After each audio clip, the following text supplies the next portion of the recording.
Di cerita sebelumnya, Master Xiao memberikan penawaran untuk membantu Gu Pan menghilangkan Lu Xunyu. Sehingga saat ini Master Xiao mengerahkan pedangnya untuk menyerang Lu Xunyu yang membuat Lu Xunyu merasa cukup terkejut dan langsung membuat sebuah penghalang. Namun penghalangnya secara perlahan mulai retak ketika menerima serangan dari Master Xiao. Dan dengan cukup kesulitan Lu Xunyu bergumam, apa ini sebenarnya?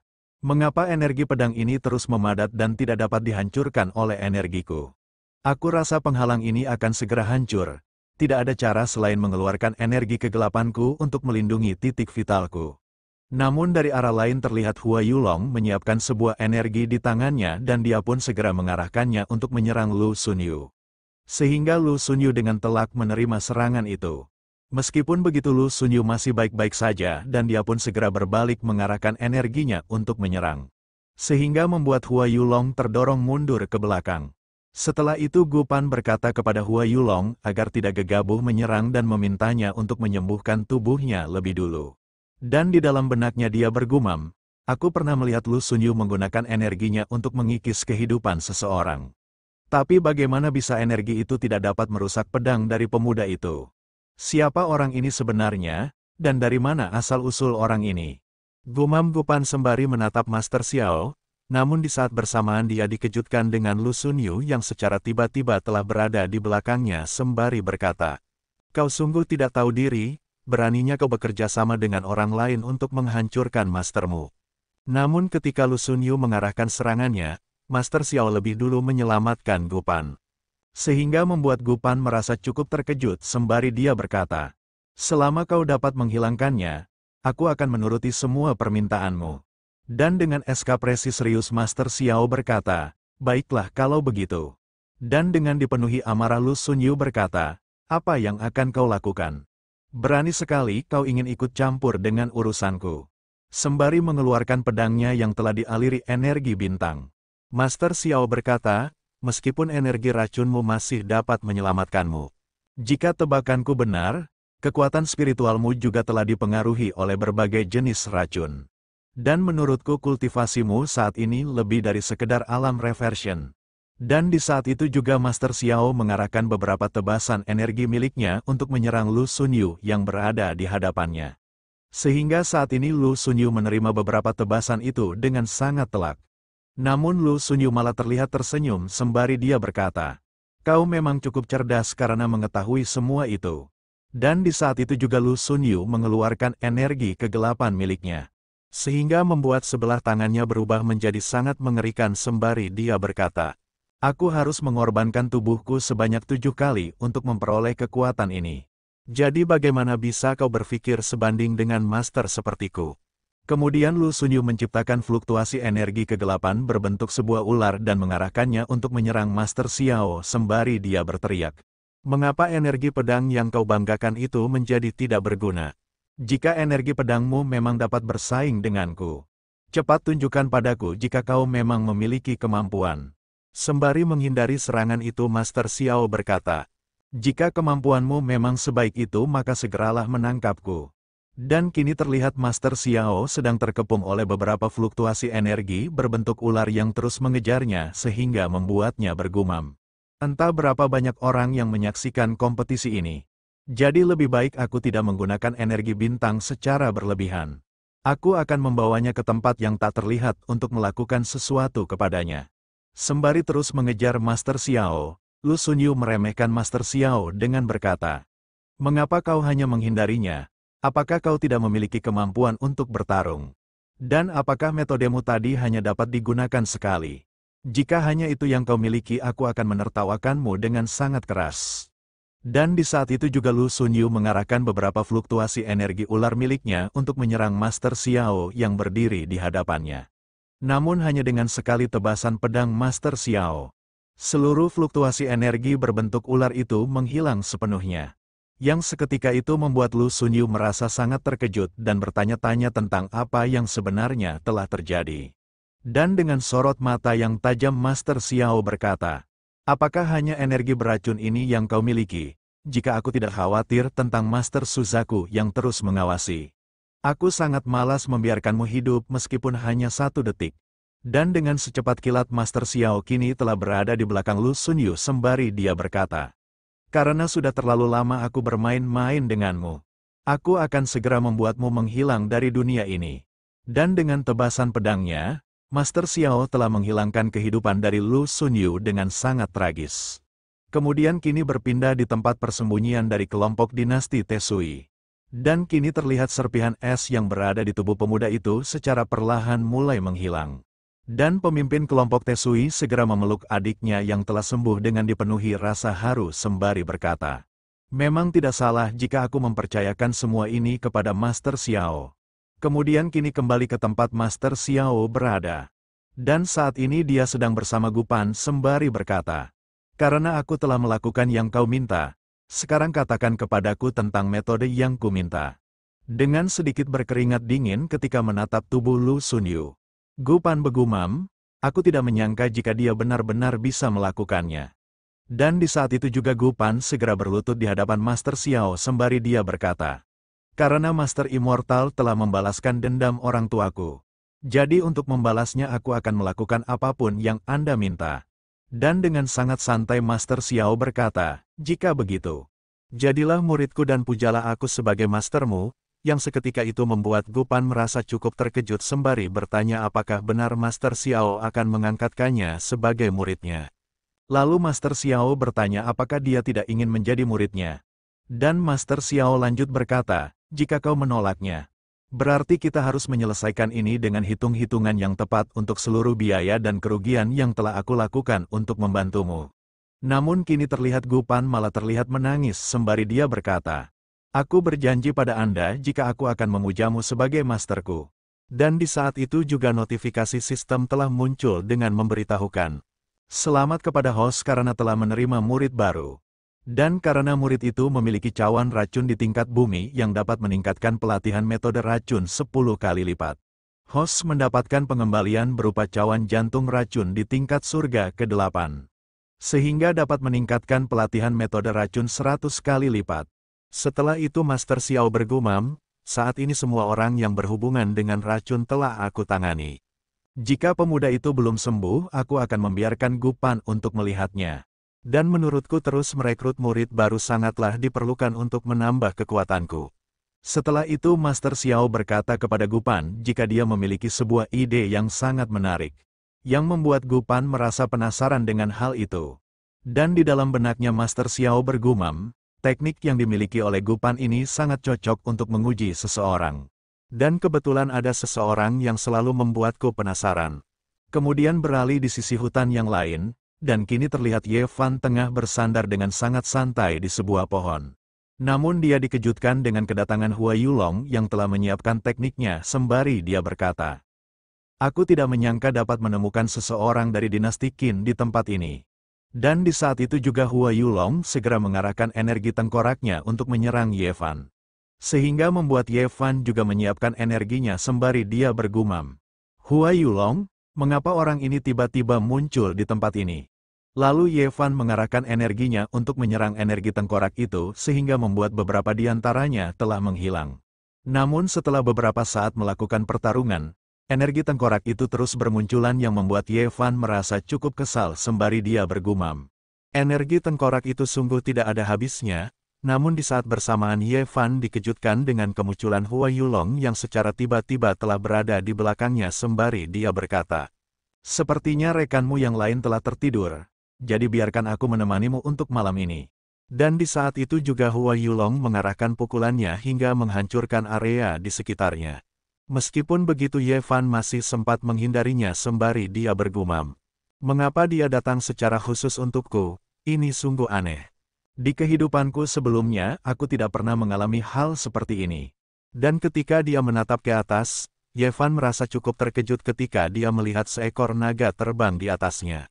Sehingga membuatnya bergumam, "Aku mendengar sebuah kabar jika ada seekor naga yang muncul dari dalam danau. Tapi aku tidak menyangka jika hal itu benar-benar terjadi." Kemudian Hua Yulong kembali menyerang Ye Fan yang kini mencoba mengambil jarak sembari dia bergumam, "Lebih baik aku mencari tempat agar tidak ada yang bisa melihatku. Meskipun kejadian di kehidupan kali ini kurang lebih sama dari kehidupanku sebelumnya. Tapi yang berbeda adalah munculnya beberapa karakter yang belum pernah aku temui di kehidupanku sebelumnya. Apakah perbedaan ini yang membuatku selalu merasa khawatir? Kemudian kini beralih kepada Master Xiao dan Gupan yang sedang menaiki naga surgawi untuk mengawasi Ye Fan. Dan ketika melihat Ye Fan, Gupan berkata, "Master, bukankah Ye Fan ini terlihat sangat pintar? Jika kau memang tidak membencinya, mengapa aku harus bersusah payah untuk menghilangkannya?" Lalu Master Xiao menjawabnya dengan berkata, "Kau akan mengetahuinya jika telah melihatnya." Dan di dalam benaknya Master Xiao bergumam, dia memiliki kekuatan untuk menyelinap ke dalam monumen kekaisaran. Tapi dia tidak pernah mengungkapkan kekuatan sejatinya kepada dunia. Tidak mungkin orang seperti dia adalah penjahat biasa. Dan kini Ye Fan telah tiba di sebuah tempat, namun dia merasa cukup terkejut karena di kehidupan sebelumnya tempatnya saat ini diselimuti oleh formasi kabut. Namun saat ini tidak ada kabut sama sekali di tempat itu. Karena tidak ada cara lain lagi untuk menyembunyikan kekuatannya. Ye Fan menghentikan langkahnya dan dia pun mengeluarkan sebuah senjata spiritual sembari dia berkata, "Kali ini yang bisa aku gunakan untuk menyembunyikan kekuatanku dan mengisolasi dari dunia luar adalah senjata spiritual di tingkat surga bernama Menara Tanpa Batas. Mungkin benda ini sudah cukup untuk menghindari pengawasan dari Master Suzaku." Dan di saat itu juga Ye Fan mengaktifkan Menara Tanpa Batas, sehingga menciptakan sebuah penghalang yang mengurung dirinya dan juga Hua Yulong sehingga membuat mereka berdua terisolasi dari dunia luar. Dan ketika melihat formasi itu, Hua Yulong merasa sangat terkejut. Lalu Ye Fan menatapnya sembari berkata, "Tidak ada yang melihatku sekarang dan pertarungan ini dipastikan telah berakhir. Meskipun aku tidak tahu mengapa kau menargetkanku, tapi aku akan membuatmu menyesal karena telah berani mengusikku." Dan di saat itu juga tekanan grativasi yang sangatlah kuat menimpa tubuh Hua Yulong. Sehingga membuatnya tertekan ke dalam tanah hingga membuatnya berakhir dengan sangat mengenaskan. Beralih kepada Gupan yang memberitahu Master Xiao jika koneksinya dengan Hua Yulong telah terputus. Bahkan dia tidak lagi mengetahui posisi Hua Yulong berada. Dan di dalam benaknya dia bergumam, "Aku tidak bisa melihat apa yang telah terjadi. Bahkan parasit di dalam tubuh Hua Yulong telah menghilang. Aku khawatir Hua Yulong juga telah berakhir," dan di dalam benaknya Master Xiao bergumam, "Seperti perkiraanku, orang ini masih menyembunyikan kekuatannya dengan sangat rapi." Setelah itu Master Xiao mengajak Gupan untuk pergi. Yang membuat Gupan bertanya apakah mereka tidak jadi untuk menghilangkan pemuda itu. Dan Master Xiao menjawabnya jika menghilangkannya sekarang tidak akan ada gunanya. Yang seketika itu membuat Gupan merasa cukup kebingungan dengan ucapan Master Xiao. Dan di dalam benaknya Master Xiao bergumam, "Aku harus mengetahui tentang rahasia apa yang Ye Fan sembunyikan. Dan hal apa yang diinginkannya dari Xing Yue." Beralih di tempat Master Suzaku berada.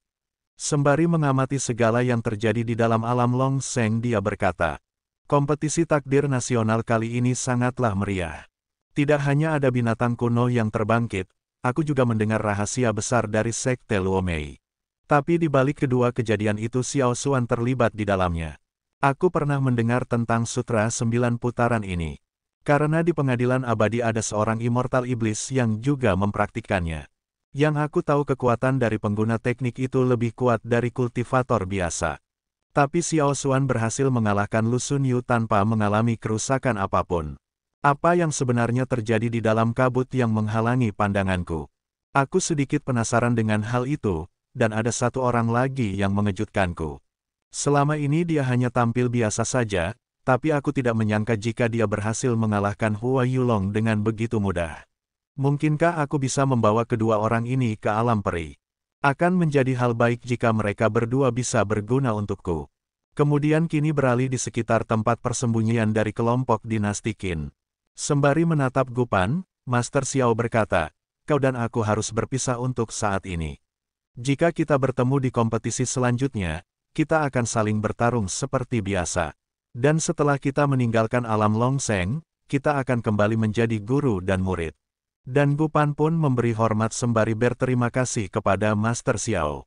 Setelah itu Master Xiao kini telah berada di persembunyian dinasti Qin dan disambut oleh Xing Yue dengan berkata, "Selamat datang Master, selama kepergian Anda kami tetap berada di sini sesuai dengan instruksi Anda. Meskipun begitu masih ada beberapa orang yang tidak sengaja datang. Jadi kita tidak bisa membiarkan mereka begitu saja. Dan pada akhirnya kami mendapatkan semua token ini. Ucap Xing Yue sembari menunjukkan beberapa token di dalamnya. Dan di dalam benaknya dia berpikir jika masternya akan terkejut dengan jumlah token yang mereka dapatkan. Namun di saat bersamaan Master Xiao memberikan beberapa cincin penyimpanan sembari dia berkata, "Aku juga mengumpulkan beberapa token saat berjalan. Kurasa jumlahnya tidak begitu buruk, dan terlihat mereka bertiga sangatlah terkejut dengan apa yang telah didapatkan Master Xiao sehingga membuat mereka bergumam. Apakah semua cincin ini berisi puluhan token?" Sembari berjalan pergi Master Xiao berkata, "Jadi tinggal berapa lama lagi sampai semua ini berakhir?" Kemudian kini Master Xiao beserta kelompoknya menuju ke tempat rahasia yang memiliki energi 5 elemen dan mereka juga merampas serta mengambil semua harta karun dari setiap tempat yang mereka lewati. Setelah mendapatkan inti bumi dan inti emas, Master Xiao menggunakan waktu yang tersisa untuk menyempurnakan kelima elemen yang telah dia dapatkan. Dan tanpa terasa hari ke-10 telah tiba, dan kini terlihat Master Xiao masih berkultivasi sembari dia bergumam. Setelah menyempurnakan 5 elemen, pemurnian tubuh Yin Yang dan 5 elemen telah mencapai kesempurnaan yang luar biasa. Di saat aku menciptakan energi pedang, aku rasa kekuatannya meningkat dengan sangat pesat. Sekarang aku memiliki total 4 jalur kultivasi, dan setiap jalur memiliki kecepatan 10 kali lipat dari orang biasa. Sehingga saat ini kepercayaan diri untuk bertarung meningkat dengan drastis. Aku pikir sudah waktunya untuk melanjutkan ke babak berikutnya. Setelah 10 hari kompetisi di dalam alam Longsheng berakhir, kelompok yang masih bertahan telah keluar dari alam Longsheng dan akan menuju ke dalam babak berikutnya. Dan kini terlihat hanya 2 kelompok yang masih tersisa dengan anggota yang lengkap. Kemudian Panita membuka acaranya dengan berkata, "Sepertinya setelah putaran awal yang tersisa hanyalah kelompok dari Kerajaan Qing dan kelompok dari dinasti Qin yang berafiliasi dengan Kerajaan Longyan. Jadi pemenang dari kompetisi takdir nasional akan ditentukan dari hasil pertarungan antara kelompok dinasti Qin melawan kelompok dari Kerajaan Qing." Namun di saat bersamaan para penetua dari keluarga Zhao meminta panitia untuk berhenti sembari dia berkata, "Aku mewakili raja dari kerajaan Longyan datang ke tempat ini untuk menyampaikan sebuah pesan." Sembari memberi honta Patriark Zhao berkata, "Aku diperintah oleh Raja Longyan untuk mengumumkan jika kerajaan Longyan tidak ikut serta dalam kompetisi takdir nasional ini." Yang seketika itu membuat semua orang yang berada di sana merasa cukup terkejut dengan apa yang diucapkan oleh Patriark Zhao. Dengan sedikit kesal Chongling bertanya-tanya tentang apa yang sebenarnya telah terjadi. Kemudian dengan ekspresi serius Master Suzaku bertanya tentang apa yang mereka katakan dan dia meminta agar mereka menjelaskannya dengan detail. Kemudian Patriark Zhao memberikan sebuah gulungan kepada Master Suzaku sembari dia berkata, "Ini adalah surat yang ditanda tangani langsung oleh sang raja." Dan Master Suzaku menerimanya sembari dia bergumam, "Apa yang sebenarnya sedang direncanakan oleh Raja Longyan?"